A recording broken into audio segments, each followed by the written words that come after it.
Hi everyone. Today we will explore the role of ethics in psychology and provide an overview on why ethics is essential for both professionals and the public. First, we will introduce the Code of Ethics in Psychology, which provides foundation guidelines for professional conduct. Second, we will discuss the challenges faced by clinical psychologists, highlighted through an interview session. Lastly, we will share the public response on perception of ethics in psychology. Our ultimate goal is to build self-awareness of values and attitudes that guide psychologists. The Code of Ethics is designed to protect client welfare, establish appropriate professional boundaries, and ensure practice within an ethical and legal framework. By understanding these principles, we can see clearly why ethics matter to both professionals and society. The Ethic Code provides a common set of principles and standards upon which psychologists build their professional and scientific work. It reflects in the behavior of protecting welfare of the clients, understand and respect the cultural values of clients, maintaining professional boundaries, protecting client confidentiality and privacy, and avoiding discrimination during providing services to the client. Why is this ethic code important? The Code of Ethics is important in psychology because it provides a clear framework to maintain high standards for integrity and responsibility in professional practice. It is a protection for clients by the defense of their rights, welfare, and dignity. It supports that decisions are made with responsibility and care, and ultimately it does no harm and is good for the client. Following clear principles also serves to prevent misconduct and resolve ethical dilemmas, and to increase public trust in psychology as a discipline and profession.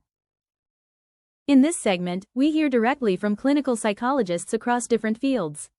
They share their perspectives on the ethical challenges they face in daily practice, and how the Code of Ethics guides their decisions and professional conduct.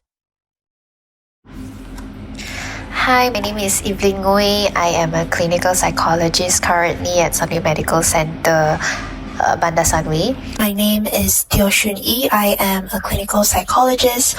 I've worked with adults working in corporate settings. I've worked with athletes. I've worked with children. My name is Ethel Ding. I am currently in the States and I am outpatient therapist at a foster care agency. Because my training is in clinical mental health counseling, I can actually do the job of a clinical psychologist and diagnose and treat. What does intake look like?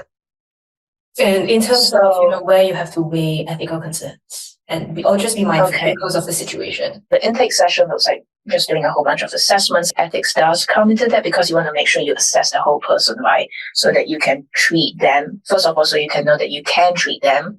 Because if something is not because of psychosocial emotional distress and it's actually a physical concern, then what you're doing in therapy isn't really going to help. You're not addressing the whole person. In regards to competence, that would be explained as whether myself as the psychologist, am I trained and competent in delivering therapy or doing assessments for specific groups or a specific condition. So I would explain it as, for example, if a psychologist has not worked with children before, it would be unethical to start taking on children cases when you start working because you've not been trained and you wouldn't understand the population as well as how to deliver competent services to this population. And in regards to therapy, it would be knowing which approach that you are familiar with. So currently, most psychologists would practice CBT, cognitive behavior therapy. Some would be also offering acceptance and commitment therapy or emotion-focused therapy or dialectical behavior therapy. So I believe that as practitioners, you need to be competent in the skills that you're delivering, whether it's assessment or therapy, before you offer it to others. Another professional challenge that I experienced quite a lot, especially during my early days as a trainee, is managing biases. And now that is one thing that is quite normal. That's one thing. But it's very important for us to stay objective during sessions while we are talking to our clients. So even though they may present themselves in a manner that I personally do not agree with, but I am a professional in sessions first before I am my own individual person. So I have to recognize when my biases are taking place during sessions, and I have to be very self-aware.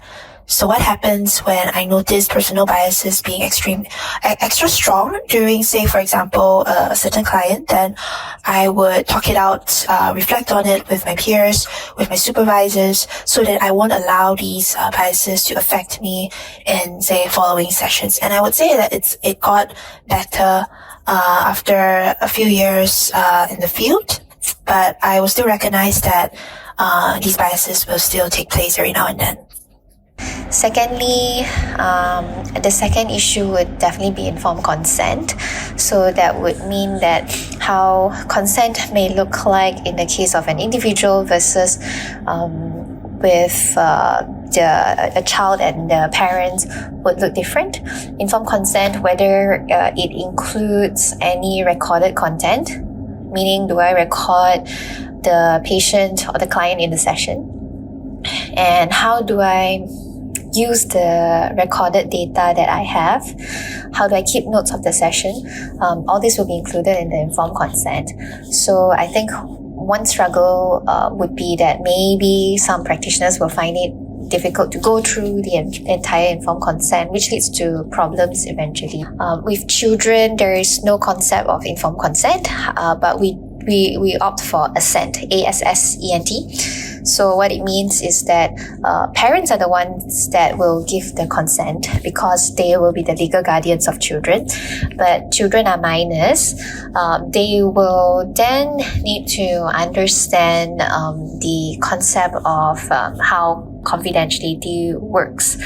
So they also need to know that things that, for example, things that they say the parents would have the right to know what is being shared during therapy sessions. If things are not being shared, parents will need to know why. And how much should a practitioner actually share about what the children say with parents.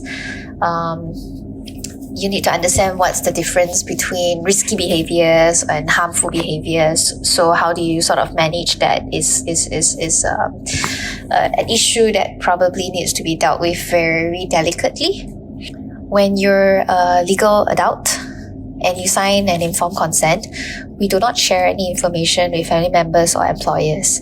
So even if family members or employers call in, we will not even acknowledge whether this person is a client or a patient.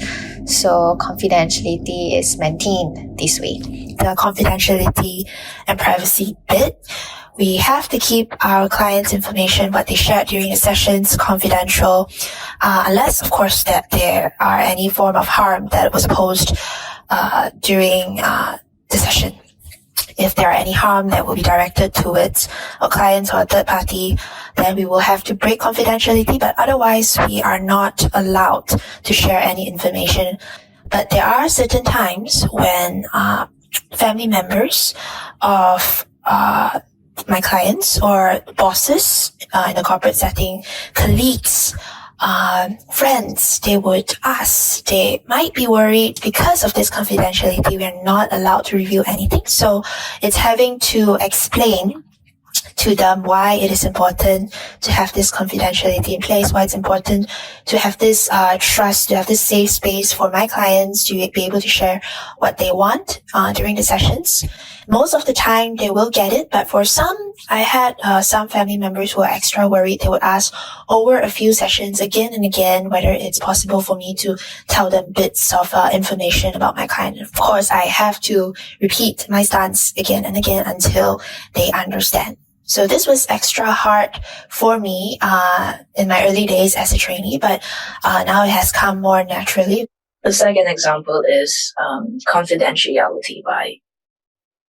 Obviously, confidentiality is important, but when you work in a system, Like specifically for me, this foster care system, because I'm not just working with the client, I'm working with their care coordinators, their social workers. What can I tell their care coordinator during treatment team? Because the treatment team is to help, say, client, right? Is to collaborate and all. And I had a situation come up where, the teen was like, don't add this to your progress note. And I'm like, that's not how it works, As I did tell his caseworker, I told her, I was like, so I found myself in a position, I can't tell you anything because he doesn't want me to, but I can tell you that he's safe. He's not going to hurt himself or someone else.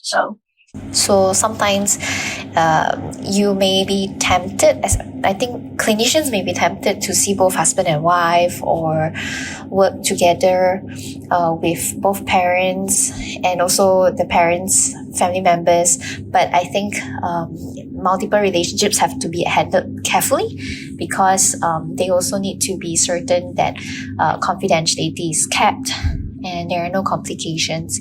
Therefore, usually the best way is not to have multiple relationships and to avoid having any conflicting interests. I had a client's guardian.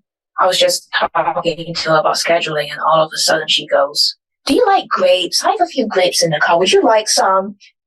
And so I had to catch myself, because if this was just a normal friend, it would be like, oh, sure, you want to give me grapes? Of course. But then I had to catch myself and be like, oh, wait. I'm a clinician right now. She's not my friend. Let's just kindly decline. Now, let's take a look at the public survey responses. A total of 56 individuals participated in our survey, which included both multiple-choice questions and open-ended questions. The goal of this survey was to assess public awareness and perceptions of the importance of ethics and professional conduct within psychology and workplace settings. The majority of participants in this survey were between the ages of 35 and 44.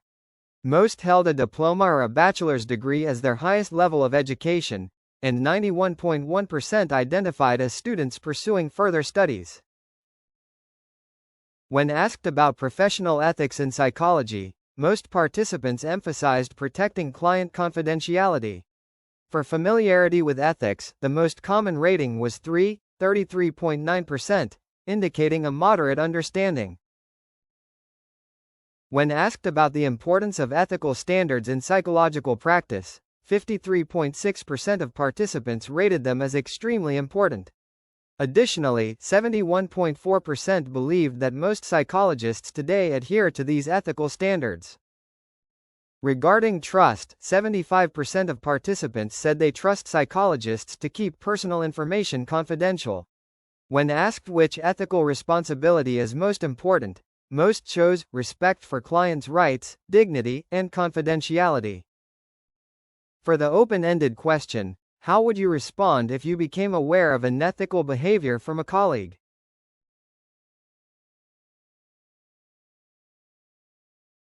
Some participants said they would talk to the colleague and remind them to do the right thing. Others would observe first and report to the right authority if the issue was serious. A few mentioned they would avoid getting involved to stay out of trouble.